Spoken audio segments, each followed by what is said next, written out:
as we watch more of the chaos today in Pakistan. The American embassy in Islamabad is airing ads that feature President Obama and Secretary of State Clinton on Pakistani TV. The ads denounce a film that mocks the Prophet Muhammad.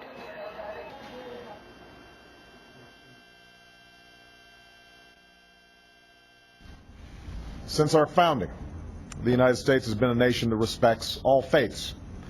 We reject all efforts to denigrate the religious beliefs of others.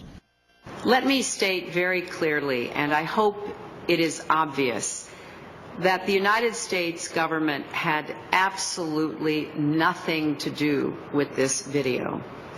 We absolutely reject its content and message.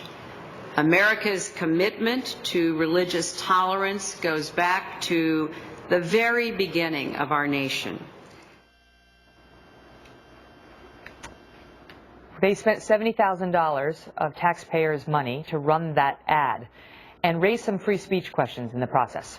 Joining me now to debate it, Mark Hanna, former aide to John Kerry and Barack Obama's presidential campaigns, and Brooke Goldstein, attorney and director of the Lawfare Project.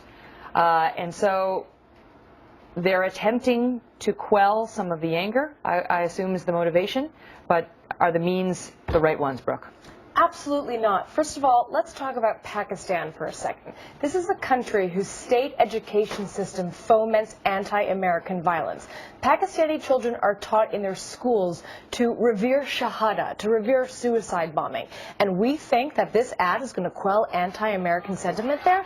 I don't think so. Look at these kids today, between 6 and 8 it comes out, and these kids are being taught to chant death to America. Any friend of America is a traitor. Punish the blasphemer.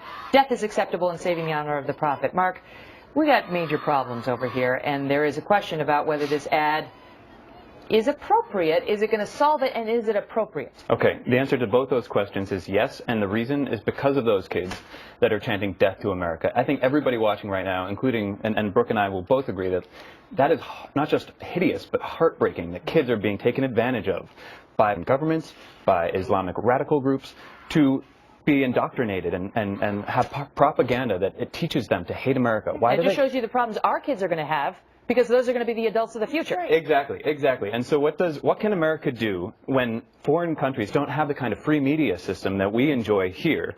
We need to get the message out that, for example, this video that this crazy guy in California produced that's so offensive to so many people is not part of what America's values are all about. America's values are about tolerance. And nothing that you saw in President Obama's excerpt or Hillary Clinton's excerpt was factually inaccurate. It's important that that message gets out overseas. And the seven, let's just disagree with you. It is not. It is part of America's tradition, America's free speech tradition, to give the highest protection to the most offensive speech. In fact, criticism of religion and criticism of government is the cornerstone of a liberal democracy. This administration has been working since its beginnings to undermine our First Amendment rights to free speech on issues of national security, including militant Islam. Don't forget, Secretary of State Hillary Clinton had a 3-day closed-door meeting with the Organization of the Islamic Cooperation this past December, before this film came out, announcing they were going to implement Human Rights Council Resolution 1618, which condemns the use of the media to condemn religion. Okay, so there are two things that we agree on in this. It's that this video was hideous and it was disgusting and distasteful. The second thing is, yes, it's protected by free speech. This isn't a free speech case. President Obama, the American government, aren't curtailing this person's right to air this video or to have these hideous beliefs. And the difficulty we see is when the president of Egypt, Mr. Morsi, comes out. But let me jump in and I'll let you respond. But the problem is you got a basic death warrant out on their lives, the makers of this film, overseas. In Egypt, they have called for all of them to be arrested, and if they're found convicted, then they will be killed. Yeah. And so against that backdrop, is it right for our president, our Secretary of State, to be going into countries like Pakistan via this ad saying, we denounce it, it's awful, as opposed to saying, we stand for something else in the United States?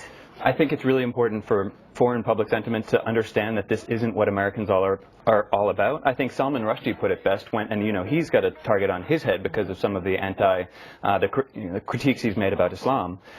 He said it best, is that this this video has, as disgusting as it is, has the right to exist. And I don't think the president or Hillary Clinton are doing anything to curtail it. Frankly, this video maker, the filmmaker, has bigger problems to worry about than what the U.S. government. Let me just finish this. Is South Park disgusting? Is only speech critical of religion disgusting? Okay. Since when is the State Department a film critic? The fact of the matter is, when the President of the United States goes and chastises your protected freedom of speech, he is stifling your free speech. No, he's exercising his freedom of speech. And I think it's important to remember that the President has a freedom of speech, and so does Hillary Clinton. They can distance themselves as much as they want. Pre-planned. We are proffering a lie, okay? The protests were pre-planned. And I think the White House announced that today, yes. There's now evidence that it was linked to Al-Qaeda. Also, a press release came out from a series of Egyptian Islamist terrorist groups saying that we should storm the embassy. Why? Because we wanted Gitmo prisoners released. So it had nothing to do with the film. I don't disagree with anything you're saying, and neither does the White House. The film into what is premeditated murder of our ambassador. There is a question. Can I hold these guys over? I'm going to hold you guys over, sorry, because I really want to get to this point, because many people believe that if we can make some sort of an outreach to some of these folks, we can dial them back, we can get them back from the abyss and say we're not the crazed loons that you may think we are. But then the argument on the other side is, you give them an inch and they'll take a mile, and that a lot of these folks are looking to change American society by imposing their values on us. I want to talk to you guys about that right after this break. Don't go away.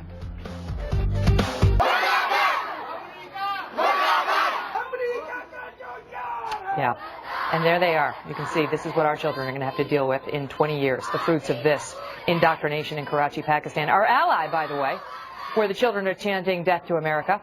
Rejoining me again, Mark Hanna and Brooke Goldstein. So that's what I want to ask you about is there is a notion that their goal, these radical Islamists, is not just to have us stay out of their hair, but to actually change America, to make us stand down from our principles of free speech and so on, which is one of the reasons why this ad with our President and Secretary of State is controversial, Brooke. Right, and changes from within, and we saw that in the Muslim Brotherhood document that was released in the Holy Land Foundation trial. It was to get us to undermine our own rights. That is the essence creeping Sharia law here.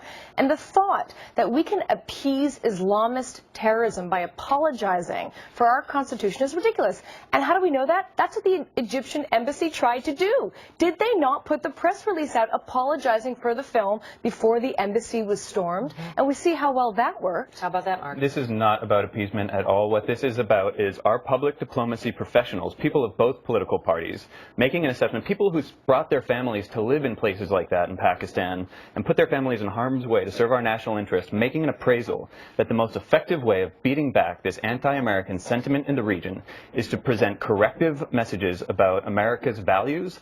And it's these people, like Ambassador Chris Stevens and the 3 others who died so tragically while serving our country, that made the decision to do this.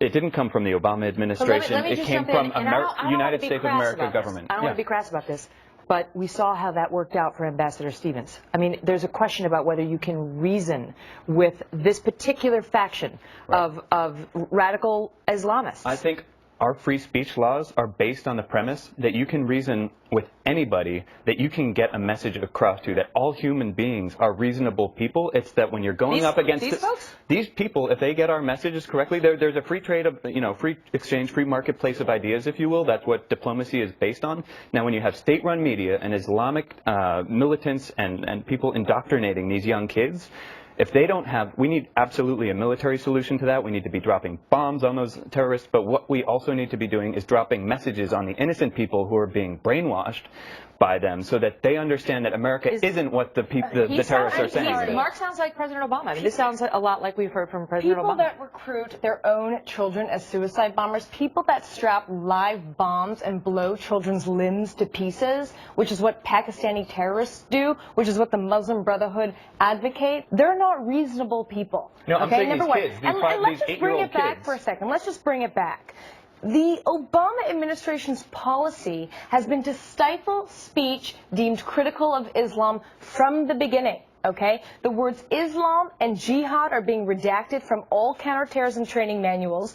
Seasoned FBI officials are being fired because they're deemed Islamophobic. They can't brief our counterterrorism community anymore. And we had a Fort Hood report that called this act of terrorism workplace violence, a report about Fort Hood that completely omitted the fact that Major Nidal Hassan's had connection to Islamist terrorists, that he wrote an essay arguing for the painful liquidation of non-Muslims and justifying suicide bombing. All this for what sake? For what sake? I got to leave it at that. We'll leave it a rhetorical question for now. Thank you both so much. Thanks, Thanks Megyn. for having us.